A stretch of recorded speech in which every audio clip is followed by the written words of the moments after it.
So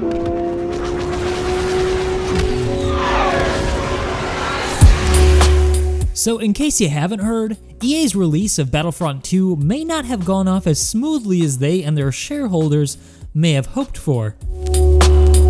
Morphologist here, and in this, I swear to God, not clickbait video, I'm going to discuss how EA's loot box system in Battlefront 2 may have just been classified as gambling, and why that might lead to them losing the rights to create Star Wars games. So first, let's go back a little bit, because I'm sure some of you are just now coming into the controversy if you've been living under a rock and are not quite sure where all of this has come from. Well, for those of us who were able to play the alpha and actually go to some of the EA events to play the game before it was released, we got to see how much content was going to be put into Battlefront 2 and how much improvement they had made over Battlefront 1, which, let's be honest, was pretty terrible. You had to pay a lot of money plus a season pass, and the phrase I like to use is, it was like a mile wide, but an inch deep in content. It was pretty sparse. On top of that, they didn't even have a campaign. So when EA said they were gonna make a Battlefront 2 with more content, no DLCs, no season pass, and a campaign, everybody was like, oh my gosh, thank you EA, you're returning to making real games. But then EA was like, wait, hold my beer, watch this.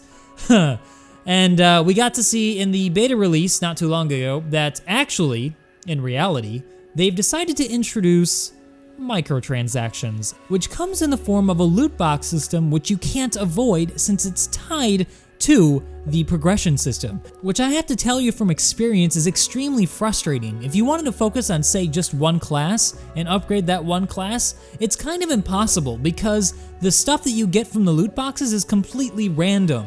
Worse is that you have to play a lot of matches to earn enough money just to buy one. Of course, you get stuff like daily boxes and what have you, but it's really not enough to make any sort of progression on a specific hero that you would like.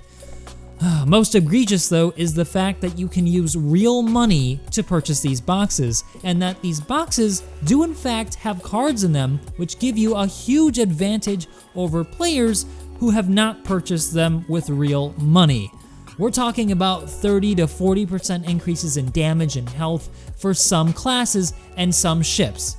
And like I told you, this is coming out of a loot box system, which is random, so you don't know what you're getting when you pay for one. You might get a bunch of, epic cards, or you might not.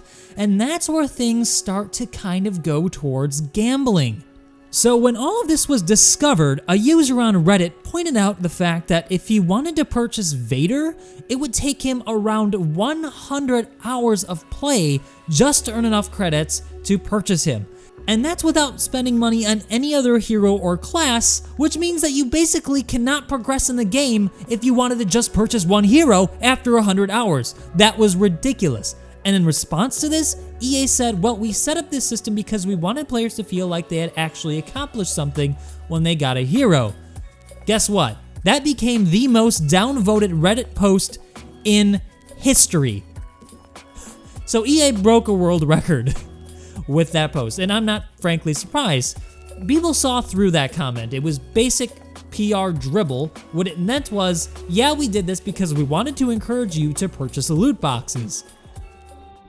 At this point, the internet pretty much blew up about EA. So I think at this point, most of us are on the same page. Most of you have probably heard about the Reddit post. What you may not have heard about, though, is that Belgium and some other countries in Europe have begun to look into how the loot box system may in fact be classified as gambling. And recently, and this is really recent, as in yesterday, it turns out that Belgium has made a ruling. Yes, loot boxes are in fact gambling, and they are proceeding to move forward in classifying the game as a gambling system, and therefore must go through their gambling commission and pay hefty fines.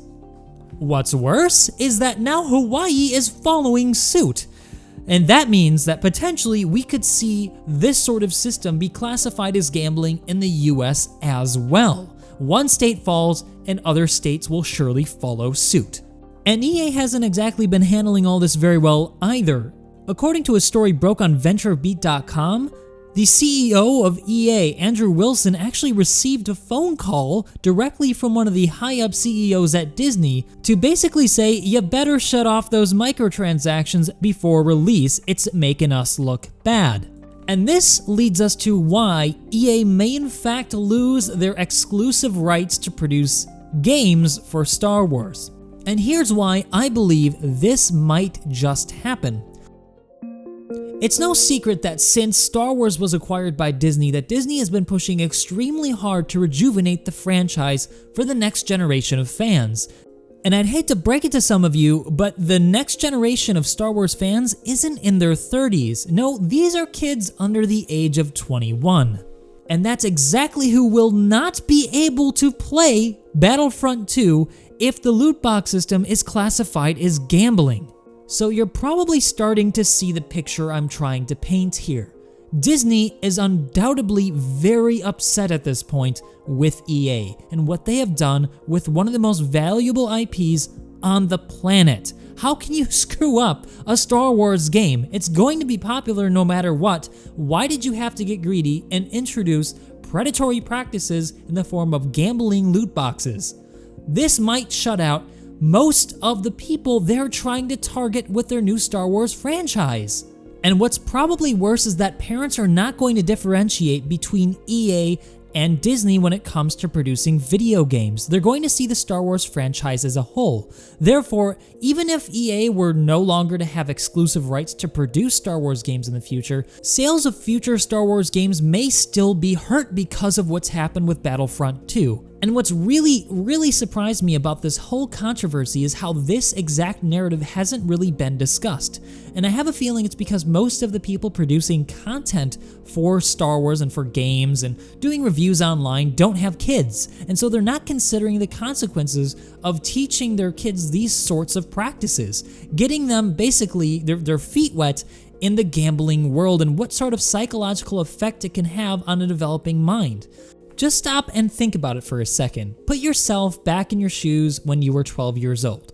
If you were to play a game like this, where you could buy power over other players and make yourself a more powerful and cooler player, wouldn't you want to spend money to do so?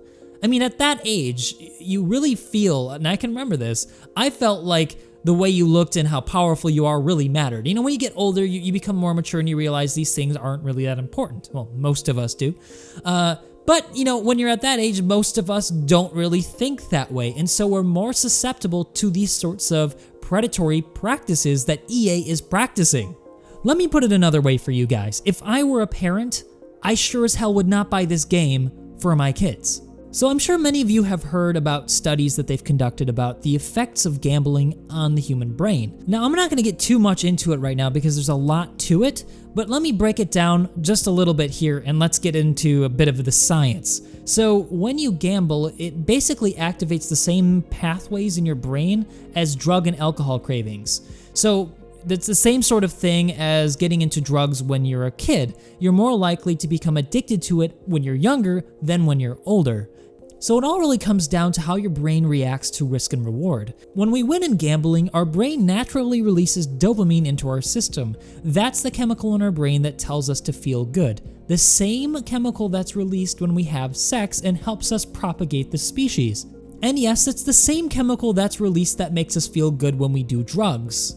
And this is where a addictive habit may form. You see, our body craves dopamine. We want to feel good naturally. So if gambling produces this result, then gambling more will continue to make us feel good. And that's why people become addicted to gambling, same as the way people become addicted to sex and to drugs. And I'm sorry, forgive me, I'm about to get kind of real here. Addiction, as some of us know personally, is an extremely destructive habit. Although I personally haven't suffered from addiction, I have had family and close friends who have, and the results of which are pretty terrible. And unfortunately for some, thankfully not for those who I know, it can lead to death. So yeah, I wouldn't want my kids introduced to this sort of habit when they're young, not when they start to form habits. And that's why I would never buy this for my kids, and I would encourage anybody watching this video who has kids or is maybe thinking about purchasing it for a nephew or niece to not do so. for the reasons I've already stated, which I think are pretty clear. So that's pretty much why I believe EA is probably going to lose the rights to producing Star Wars games. Disney is not about to give up the largest segment of their target audience just because, corporate greed. And I think as gamers, at least personally, we should all be really happy for the results of what's happened. For once, gamers spoke up. They said, enough is enough. This greed has gone too far, and there were results. There was a legitimate impact on the sales of Battlefront 2. There may be legislation in multiple countries regarding loot boxes. And thank God, because let's be honest here, who actually enjoys this sort of system? I just want to have fun with friends, guys. I don't want to have to log on and be expected to pay more money when I've already shelled out $60 to $80 for a video game. It's not like, money grows on trees for most of us. $60 to $80 is a lot of money to spend. And if we're going to be expected to pay $30, $40, $50, $100, thousands of dollars more just to enjoy the experience with our friends, well, you know what? I don't need that sort of game. So what do you guys think? Please weigh in the comments section. I do read through those, and I'll be looking forward to responding to some of your more interesting comments. I don't usually produce videos concerning this sort of content on my channel, but when it comes to something like this, something so near and dear to so many of us gamers, something like Star Wars, I feel like I have to do something. I need to stand up, because I have a voice where some of you don't, and I want people to know that this is happening. And we have to do something about it. So speak with your wallet. Don't buy this game. Don't buy into the greed that has overwhelmed the gaming industry. We need to turn this around. We need to get back to good games. The sort of game that doesn't highlight the economic injustices of our world, where money buys power and those without simply can't enjoy the experience. I'm Morphologist, and I hope you'll join me in making the gaming industry a little bit better.